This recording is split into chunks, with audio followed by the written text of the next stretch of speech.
Blake Morrison adjusted his custom Brioni tie as he waited at the reserved table in Lumiere, New York's most exclusive restaurant. The 40-year-old tech mogul checked his watch, a rare Patek Philippe that cost more than most people's annual salary, with mild irritation. His blind date was 7 minutes late. In his world of billion-dollar acquisitions and board meetings, punctuality wasn't just a courtesy, it was currency. "Would you care for another drink while you wait, Mr. Morrison?" asked the sommelier, hovering respectfully at his elbow. "The Macallan 25, neat," Blake replied, barely glancing up from his phone where notifications from his empire, Morrison Technologies, continued to accumulate. He'd only agreed to this setup because his sister Hannah had been relentless, insisting he needed someone real in his life. After his divorce 3 years ago, Blake had buried himself in work, turning a successful company into a tech giant that had revolutionized clean energy storage. Romance had become an afterthought, scheduled between conference calls and international flights. The crystal tumbler of amber liquid appeared at his elbow just as a woman approached his table. Blake looked up, his practiced smile already in place, the one he used for investors and press conferences. But the smile faltered slightly as he took in the woman standing before him. She was striking rather than conventionally beautiful, tall and slender, with chestnut hair that fell in loose waves past her shoulders.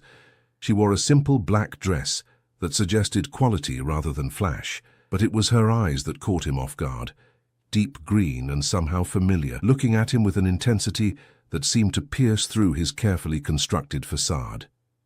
"Mr. Morrison," she said, her voice carrying a slight rasp that he found unexpectedly appealing. "I'm Amelia Bryant. Thank you for agreeing to this arrangement." Blake stood, his manners automatic. "The pleasure's mine.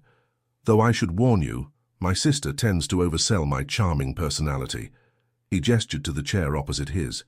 "Please." As she sat, Blake noticed she didn't have the usual nervousness he'd come to expect from women meeting him for the first time.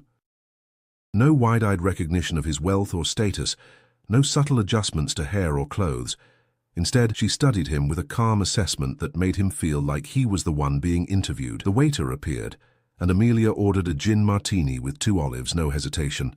When he left, she turned those green eyes back to Blake. "You don't recognize me, do you?" she asked, a small smile playing at the corners of her mouth. Blake paused, the glass of whiskey halfway to his lips. He studied her more carefully now, searching for anything that might place her in his memory. Had she worked for him? Was she an investor he'd forgotten? A journalist he'd snubbed? "I'm sorry," he admitted finally. "Should I?" Amelia's smile deepened, revealing a slight dimple in her right cheek. "No, I suppose not. It was a long time ago, and I looked quite different then." She accepted her martini from the waiter with a quiet, "Thank you," before continuing. "Let's just say we knew each other in another life." Something in her tone, a mixture of amusement and challenge, intrigued Blake more than he wanted to admit. For the first time in months, his phone remained untouched on the table. "That's a cryptic answer," he said, leaning forward slightly. "Are you going to make me guess? Where would be the fun in telling you outright?" She sipped her martini. "But I'll give you until the end of dinner to figure it out." It was a game, Blake realized, one he hadn't been expecting. His life had become predictable despite its luxury, problems that could be solved with money or power, people who wanted something from him. This woman offered neither deference nor obvious motive. "Challenge accepted," he said, surprised to find himself genuinely smiling. "Though I should warn you, I have an excellent memory for faces." "We'll see." Amelia picked up the menu. "Shall we order? I hear the duck confit here is life-changing." As they moved through dinner, Blake found himself increasingly puzzled and increasingly captivated. Amelia was knowledgeable about technology and business, but spoke more passionately about literature and art. She asked insightful questions about his company's renewable energy projects, but steered the conversation away from his wealth or status. She was funny without trying too hard, elegant without being stiff. And there was something about the way she listened, fully present, that made Blake realize how rare that quality had become in his life. And still, he couldn't place her. "You grew up in Boston?" he asked, trying to find some connection. "Connecticut," she corrected. "But I lived in Boston for a while." college and a few years after. Harvard? Boston University, English literature, and then a master's in education. Not his alma mater then. Blake had done his undergrad and MBA at Harvard, where family connections and money had smoothed his path. He tried another angle. "And what do you do now, Amelia Bryant?" A slight hesitation. "I'm a teacher, high school English." Blake couldn't hide his surprise. His sister had set him up with a high school teacher. Hannah usually tried to match him with models, executives, or the occasional aristocrat, people she thought moved in his orbit. "You seem surprised," Amelia noted, amusement dancing in her eyes. "I am a little," Blake admitted. "My sister usually has a certain type in mind for me." "And what type is that?" "Trophy wives," he said bluntly, then regretted his candor as Amelia's eyebrows rose. "I'm sorry, that was honest," she finished for him. "It's refreshing, actually." She set down her fork and looked at him directly. "And what are you looking for, Blake Morrison? Another trophy wife or something else?" The question caught him off guard. What was he looking for? He'd been so consumed with building his business after the divorce that he hadn't really considered what might come next. His ex-wife Victoria had been beautiful, socially connected, and ultimately more interested in his money than in him. The divorce had been expensive, but painless. There had been little emotional connection to sever. "I'm not sure," he answered truthfully. "I agreed to this dinner because my sister wouldn't stop badgering me, not because I'm actively looking for anything." "Honesty again? You're on a roll." Amelia smiled, but there was something sad in it now. "And yet you can't place me." "I'm still working on it," Blake said, studying her face again. "Give me a hint." Amelia seemed to consider this. "We met in Boston. I was different then. Life hadn't quite hardened me yet." Boston narrowed it down, but not enough. Blake had spent 8 years there between college and graduate school, and the early days of his first startup. As dessert arrived, a delicate chocolate soufflé that Amelia had insisted they share, Blake felt an unfamiliar sensation. He didn't want the evening to end. For the first time in years, he'd spent hours without checking his phone or thinking about work. This woman with the familiar green eyes had pulled him out of his usual orbit, and he found himself reluctant to return to it. "Time's almost up," Amelia said as she set down her spoon. "Last chance to place me in your illustrious past."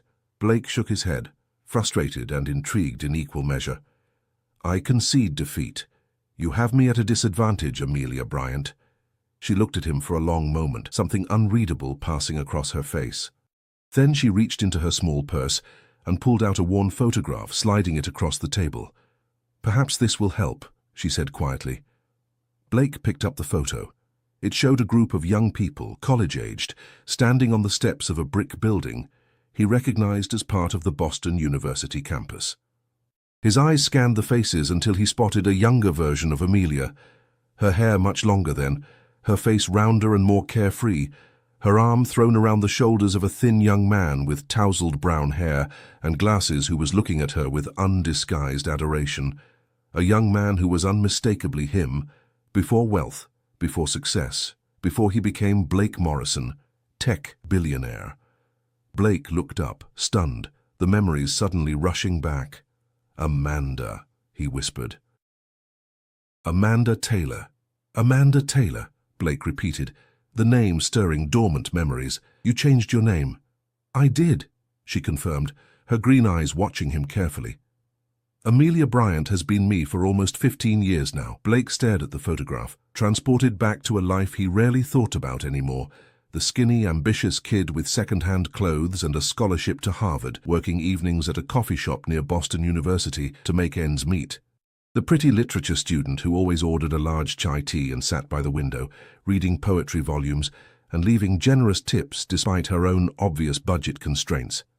"You were chai tea girl," Blake said, the memories crystallizing. "I used to save the good muffins for you." A genuine smile spread across her face. "You remember that?" "I do now." Blake was astonished by the rush of details returning to him. "You were writing your thesis on Sylvia Plath. You always wore this green scarf even indoors. You used to leave little notes with literary quotes instead of writing on the tip line."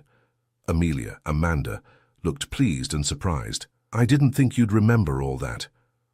"We dated," Blake said, the reality of it hitting him fully. For nearly a year. Her smile faded slightly.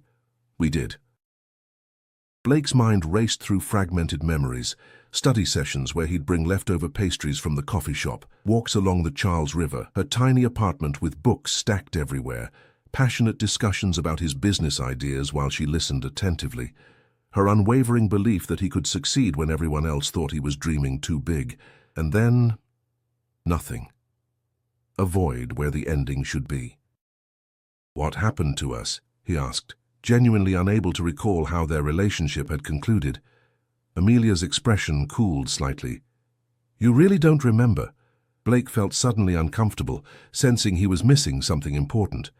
"It was a chaotic time. I was starting my first company, working around the clock." "Your first startup, Morris Tech Solutions," she nodded.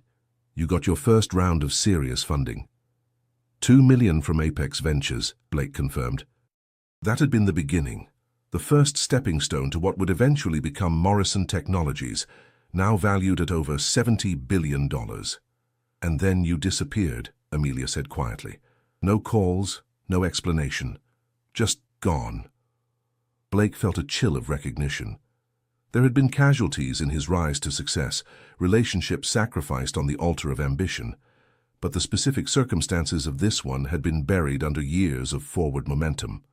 "I got consumed by the business," he offered, knowing even as he said it that it was an insufficient explanation. "You got consumed by Brian Westfield and his country club crowd," Amelia corrected him, her tone matter-of-fact rather than bitter. "Your first investor didn't just offer money. He offered entry into a world you'd always wanted to be part of." Blake remembered Brian Westfield. Silver-haired, Ivy League pedigree going back generations, connections throughout the venture capital world. The man who had not just funded his ideas, but had remade Blake himself, introducing him to the right people, suggesting the right clothes, teaching him the unwritten rules of wealth and power. "Brian took me under his wing," Blake acknowledged. "It was a crucial time for the company." "He told you I wasn't suitable," Amelia said. "Not for the future he envisioned for you. A scholarship kid from a no-name town with a public school education was already starting at a disadvantage. You couldn't afford additional liabilities." The word hung between them, and Blake felt a wave of shame as more memories surfaced. Brian's careful suggestions about appropriate connections and strategic relationships. The gradually increasing demands on his time that made seeing Amanda impossible. The decision, which had seemed so necessary then, to fully commit to his new path. "I was a coward," Blake admitted, meeting her eyes directly. "I should have told you to your face." Amelia nodded, accepting this truth. "Yes, you should have." She took a sip of water. "Instead, I waited for calls that never came. I went to the coffee shop where you no longer worked. I even went to your apartment, but you'd moved out." "I moved to Brian's guest house in Beacon Hill," Blake said, the full weight of his callousness becoming clear to him. "It was closer to our new offices. 3 months we were together, and you couldn't spare 5 minutes to break up with me properly." There was no anger in her voice, just a statement of fact that made it somehow worse. "Do you know what that does to a person? To be erased like that?" Blake felt genuinely ashamed. "I'm sorry, Amanda. Amelia. I was young and ambitious and selfish." "Yes, you were." She folded her napkin precisely. "But that was nearly 20 years ago. Ancient history." Blake studied her, puzzled. "Then why arrange this dinner? Why use a different name? You could have told my sister who you really were." Amelia's expression was unreadable. "Would you have agreed to see me if you'd known?" "Probably not," he admitted. "There's your answer." She leaned back in her chair. "Besides, I was curious. I wanted to see what became of the boy I knew, the one who had dreams of changing the world with sustainable technology, who talked about solving real problems instead of just making money." "And?" Blake asked, feeling strangely vulnerable. "What's your verdict?"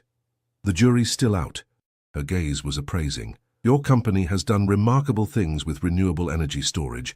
Your technology has genuinely advanced clean energy adoption worldwide. But," Blake sensed there was more, "but you've become exactly what Brian Westfield wanted you to be." She gestured around the exclusive restaurant. The custom suits, the right address, the carefully curated public image. The Blake I knew wanted to make a difference. "This Blake," she gestured to him, "seems more concerned with making the Forbes list." Her words stung because they contained more truth than he wanted to admit. Somewhere along the way, the idealism that had driven his initial vision had been diluted by the trappings of success. "That's not entirely fair," he said. "Our technology has reduced carbon emissions by millions of tons. We've made renewable energy viable in places that were completely dependent on fossil fuels." "I know," she acknowledged. "That's why the jury's still out. There are still glimpses of that idealistic boy in what your company does, if not in how you present yourself to the world." She tilted her head. "Did you ever build that low-cost battery system for developing nations you used to talk about? The one that could power a rural medical clinic or school?" Blake fell silent. That particular dream, providing affordable energy storage to the world's poorest regions, had been shelved years ago as not commercially viable. It remained on some distant roadmap, perpetually pushed back in favor of more profitable ventures. "We're working on similar initiatives," he said finally. Amelia's expression suggested she saw through the corporate speak. "Why teaching?" Blake asked, wanting to shift the focus from his choices to hers. "You were brilliant. You could have done anything." A genuine smile transformed her face. "I did do anything. I do everything. I introduce teenagers to worlds they've never imagined through literature. I watch minds open and perspectives shift. I help young people find their voices." Her passion was evident in every word. "Not everything of value generates billions in revenue, Blake." Blake felt properly chastened and strangely moved by her conviction. "Your students are fortunate." "Some of them think so," she acknowledged with a soft laugh. "Others would rather be anywhere else. That's teaching for you." A comfortable silence fell between them. Blake realized that despite the uncomfortable revelations, he was enjoying himself more than he had in any social situation in recent memory. "Why now?" he asked finally. "After all these years?" Amelia hesitated, something vulnerable crossing her face. The honest answer: "I saw your sister's post in a Facebook matchmaking group. She was looking for intelligent, grounded women tired of the usual dating scene for her brilliant but workaholic brother." The irony was too delicious to resist. "Hannah and her projects," Blake said with a sigh. "She means well." "She does," Amelia agreed, "but there's more to it." She seemed to debate with herself before continuing. "My mother died last month. Cancer." "I'm sorry," Blake said, meaning it. "Going through her things, I found some old photos, including that one." She nodded toward the photograph still on the table between them. "It made me think about paths not taken, opportunities missed. About forgiveness, too." "Forgiveness," Blake repeated. "I spent years being angry at you," she admitted. "But life's too short for holding on to old grievances. I thought perhaps we could both use some closure." The waiter approached discreetly. "Would you care for anything else this evening?" Blake looked at Amelia, suddenly reluctant to end their conversation. "Would you like to continue this somewhere else? There's a quiet bar at the St. Regis just down the street." She studied him, seeming to weigh something in her mind, then nodded. "I'd like that." The King Cole Bar at the St. Regis was an institution in New York, dark wood, soft lighting, and the famous Maxfield Parish mural behind the bar. Despite the Tuesday evening, the place hummed with quiet conversation from well-dressed patrons. Blake guided Amelia to a secluded corner table with a subtle nod to the maître d', who clearly recognized him. "I take it you come here often?" Amelia asked as they settled into the plush velvet chairs. "It's convenient for business meetings," Blake replied. "Private enough for sensitive discussions, public enough to keep things professional." A server appeared immediately. Blake ordered a Balvenie 21, while Amelia requested a glass of Barolo. "So closure," Blake said once they were alone again. "Is that really all you wanted from tonight?" Amelia traced the edge of the table with her finger. "Perhaps curiosity too. The boy I knew has become one of the richest men in America. It's natural to wonder about the journey." "The official story is everywhere," Blake said. "Magazine profiles, a terrible, unauthorized biography, countless business school case studies." "I'm not interested in the official story," Amelia replied. "I want to know if you're happy, Blake." The question, so simple and yet so profound, caught him off guard. When was the last time anyone had asked him that? His sister worried about his workload and his lack of a personal life. His executive team concerned themselves with his strategic vision, his board with quarterly results. But happiness? That wasn't a metric anyone tracked. I'm successful, he answered cautiously. That's not what I asked. Blake swirled the amber liquid in his glass, buying time. Happiness is a luxury I haven't focused on. There's always been the next goal, the next acquisition, the next breakthrough. The next rung on a ladder with no top, Amelia observed. Their drinks arrived, creating a momentary reprieve from her penetrating gaze. Blake found himself strangely defensive, yet also relieved to be having a conversation of substance with someone who had no agenda. "What about you?" he countered. "Are you happy, Amelia Bryant, formerly Amanda Taylor?" She considered this, taking a sip of her wine. "Most days. I have work I believe in, students who challenge me, good friends, a small apartment in Brooklyn filled with books and plants and jazz records." A soft smile played at her lips. "It's not a billion-dollar empire, but it's a life with meaning. It sounds peaceful," Blake said, surprised by the wistfulness in his own voice. "Sometimes. Other times it's chaotic and frustrating and overwhelming," her green eyes fixed on his. "But it's real. Every bit of it. When was the last time something felt real to you, Blake?" The question hit him like a physical blow. When indeed? His world was curated and controlled. Luxury homes he barely spent time in, relationships negotiated like business deals, even his charitable giving managed by a team to maximize PR value. "This does," he admitted quietly. "Sitting here with you, being seen as the person I was before all this, it feels real." Something shifted in Amelia's expression, a softening, a glimpse of the young woman who had once believed in him completely.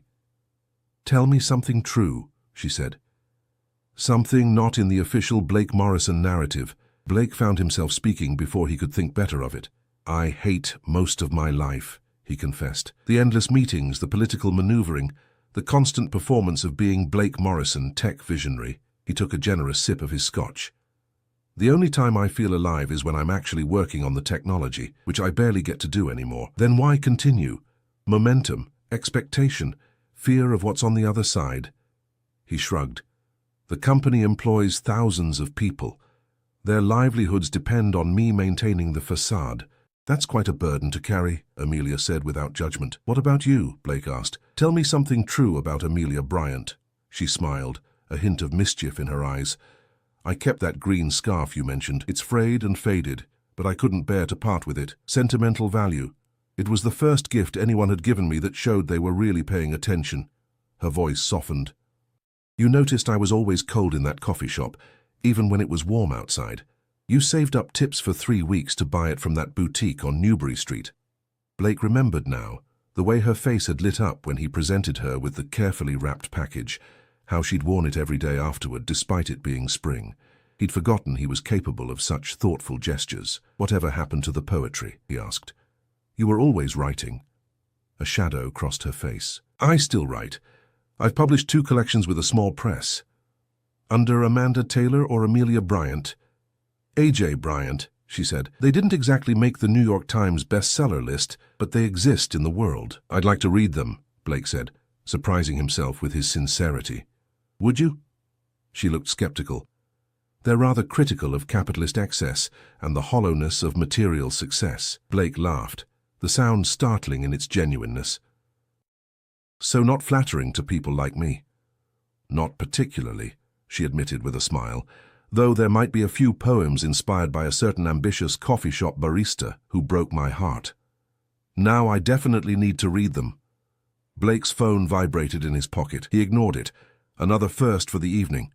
As the night deepened, they moved from cautious reminiscence to more personal territory. Amelia told him about her brief failed marriage to a fellow teacher, her struggle with her mother's long illness, her upcoming sabbatical to write her 3rd collection.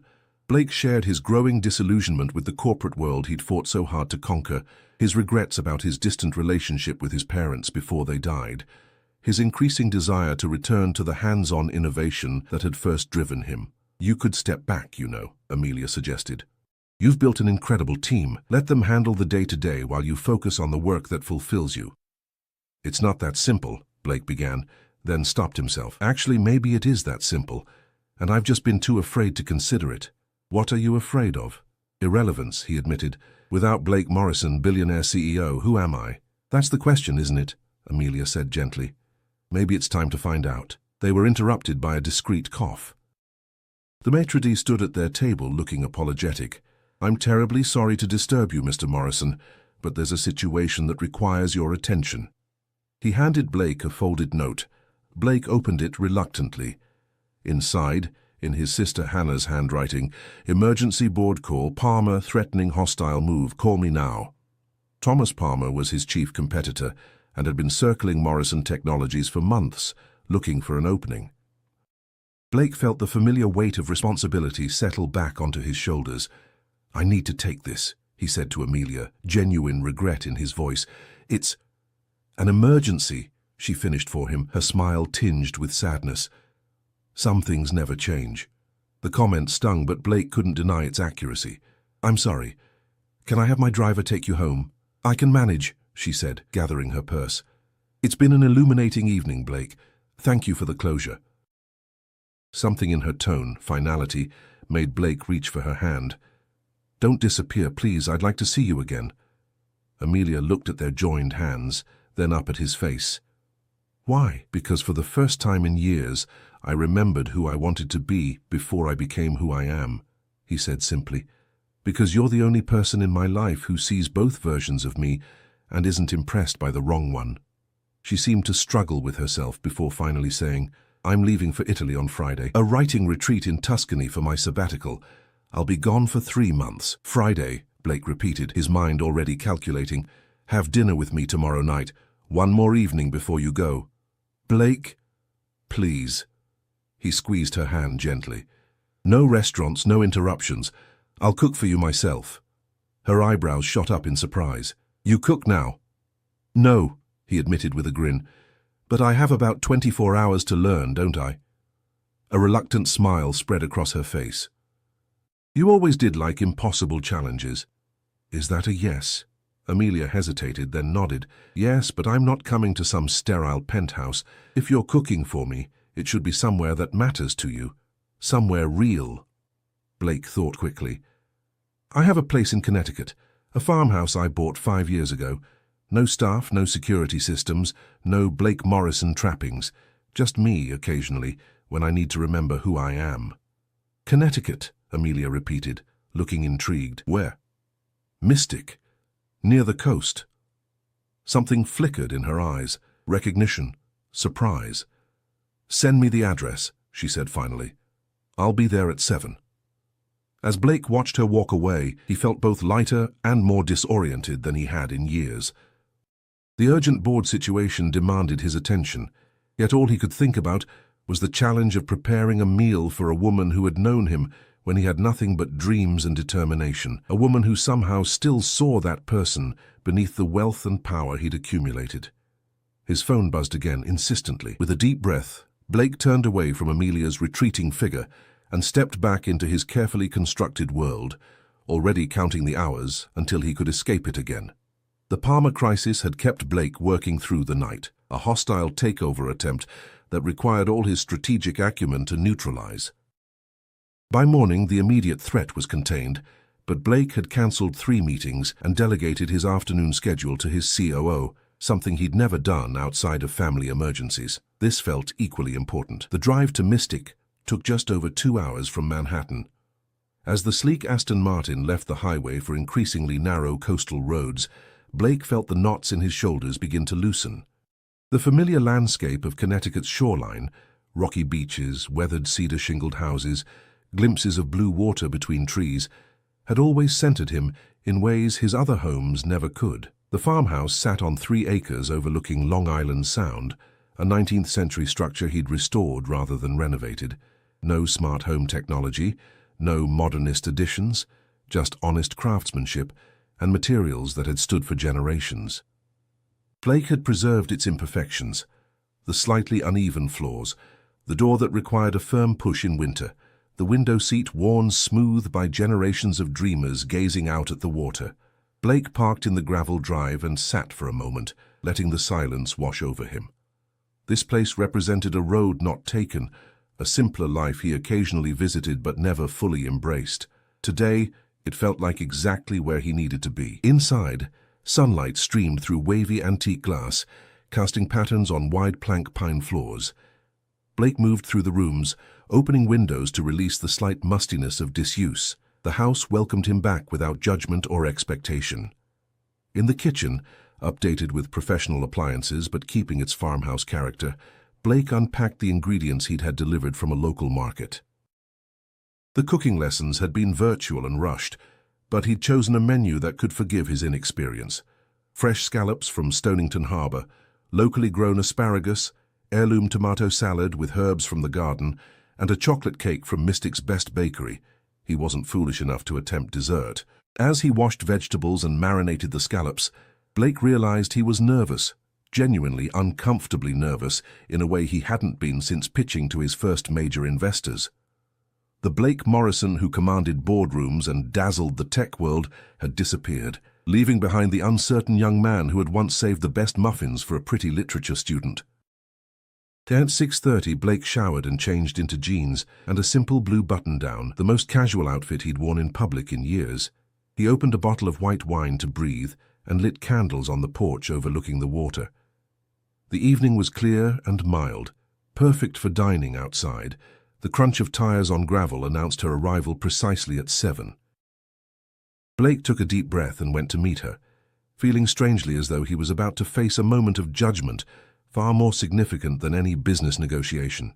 Amelia stepped out of a modest hybrid car, looking different from the previous evening, more relaxed in wide-leg linen pants and a simple blouse, her hair loosely tied back.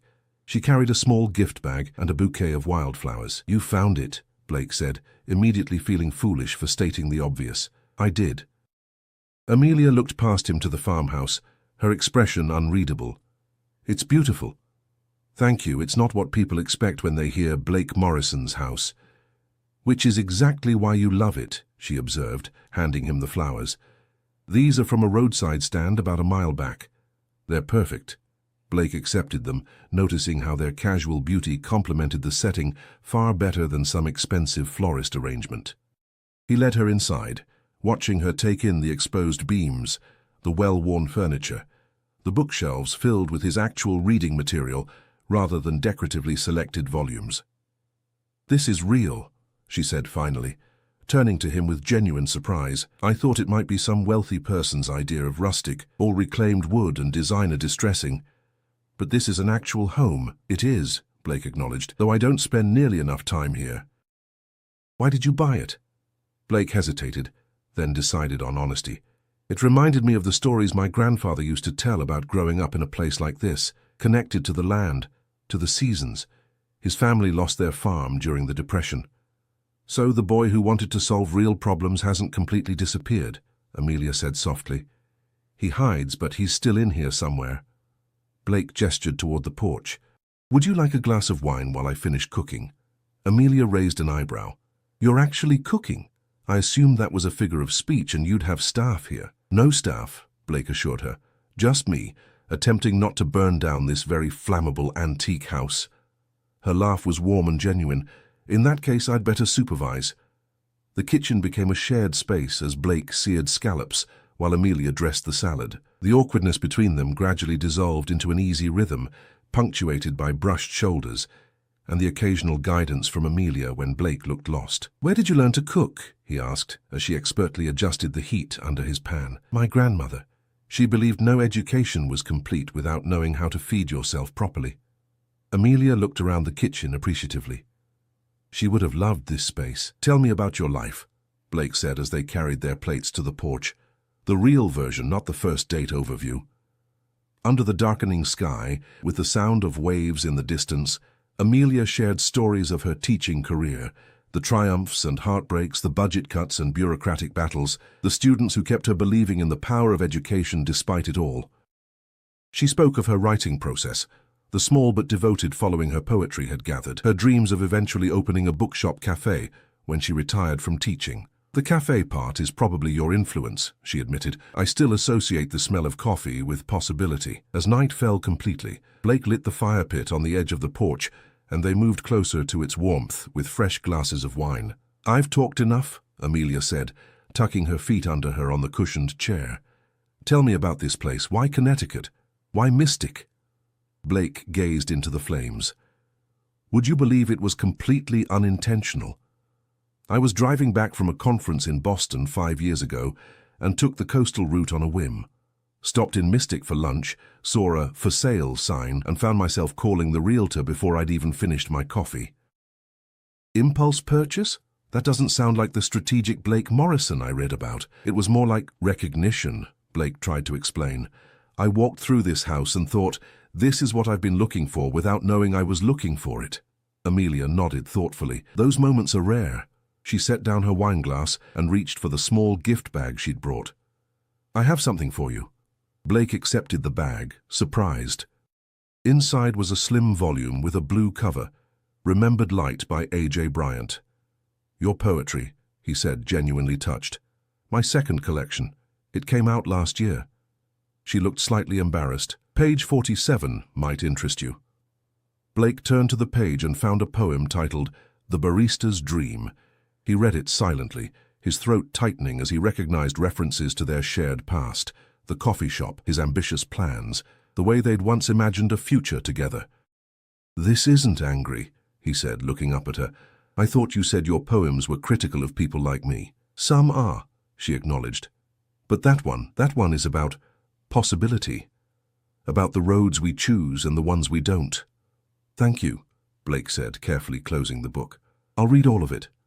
Blake, Amelia said after a moment, her expression serious. Can I ask you something?